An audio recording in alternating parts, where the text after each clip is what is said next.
बहुत समय पहले की बात है। एक छोटे से गांव में एक सादी सहेज ग्वालन रहती थी। उसका रोज का काम था सुबह सुबह अपने घर से उठकर गाय भैंस का दूध निकालना, उसे मटकों में भरना और फिर दूसरे गांव में जाके दूध बेचना। उसके जीवन का यही साधारण सा क्रम था। ग्वालन का गांव और जहाँ वे दूध बेचने जाती थी उनके बीच में एक शांत सी नदी बहती थी। हर रोज वह नाव में बैठकर उस नदी को पार करती और अपने काम पर चली जाती। उसके जीवन में ना कोई बड़ा सपना था और ना ही कोई विशेष चाहत। बस अपने श्रम से अपने परिवार का पालन ही उसका जीवन था। एक दिन जब वह दूध बेचकर लौट रही थी, उसने देखा कि नदी किनारे बहुत से लोग एक जगह इकट्ठा है। वह भी उत्सुकता से वहां पहुंच गई। देखा कि एक संत महात्मा आसन जमाए बैठे हैं और बड़ी मधुर सी वाणी में प्रवचन दे रहे हैं। उनके शब्द सीधा हृदय को छू रहे हैं। वे कहते हैं, ईश्वर का नाम लेना कोई साधारण बात नहीं। यदि कोई मनुष्य सच्चे हृदय से भगवान का नाम ले तो वह भवसागर को भी पार कर सकता है। बस भाव सच्चा होना चाहिए, आस्था निर्मल होनी चाहिए। ग्वालन ने यह वचन मन ही मन बहुत ध्यान से सुना। उसके दिल में एक अजीब सी शांति उतर आई।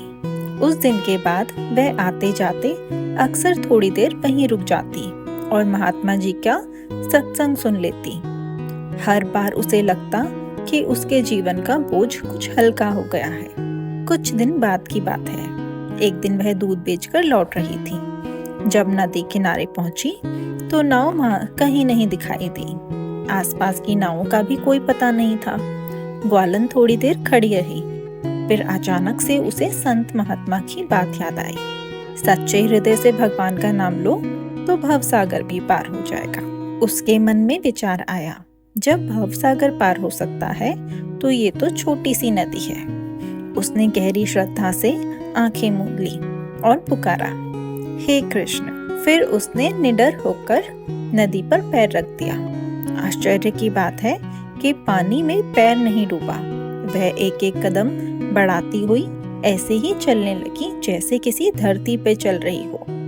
कुछ ही क्षणों में वह नदी पार कर गई। उसका हृदय आनंद और आश्चर्य से भर गया। उस दिन से उसका रोज का क्रम बदल गया। अब वह हर दिन कृष्ण का नाम लेकर आसानी से नदी पार करने लगी। ग्वालन के मन में बार बार आता, महात्मा जी के वचनों ने मुझे एक अनोखा अनुभव दिया है। क्यों ना मैं उनका सम्मान करूं, उनका आभार व्यक्त करूं। एक दिन उसने हिम्मत करके महात्मा जी के चरणों में प्रणाम किया और बोली, महाराज जी, आपने मुझे बहुत ज्ञान दिया है। आपकी वाणी से मेरा जीवन बदल गया है। कृपया करके आज संध्या आप मेरे घर पधारें और भोजन का प्रसाद स्वीकार करें। महात्मा जी ने सहज भाव से उसका निमंत्रण स्वीकार कर लिया। संध्या का समय था।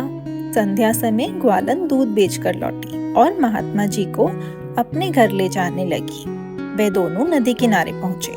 महात्मा जी ने नदी को देखा और बोले, बेटी, नाव को आने दो, मुझे तैरना नहीं आता, कैसे पार जाऊंगा। ग्वालन मुस्कुराई और बोली, महाराज जी, आपको तैरने की क्या आवश्यकता है। आप ही ने तो कहा था, सच्चे हृदय से भगवान का नाम लो, भवसागर पार हो जाता है। मैं तो रोज इसी प्रकार नदी पार करती हूँ। आइए, मैं आपको दिखाती हूँ। इतना कहकर उसने कृष्ण का नाम लिया, हे कृष्ण, और सहेज भाव से जल पर चलती हुई नदी पार कर उस पार पहुंच गई। उसने पलटकर पुकारा, महाराज जी, आइए, बिना देरी किए आप भी चलिए।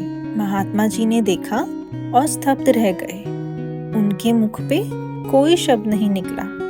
उनकी आंखें आंसुओं से भर गई। उन्होंने वही भूमि पर दंडवत प्रणाम किया और भाव से बोले, बेटी, आज मेरी आंखें खुल गई।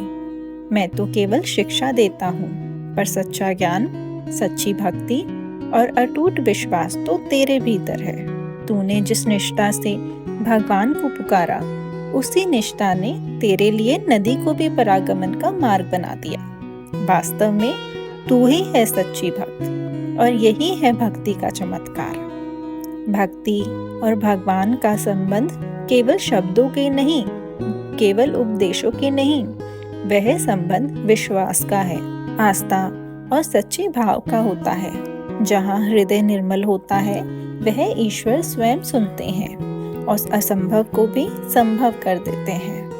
उम्मीद है आपको हमारी ये कथा पसंद आई हो। चैनल को सब्सक्राइब करें और कथा को शेयर करना ना भूलें। धन्यवाद। जय श्री कृष्ण।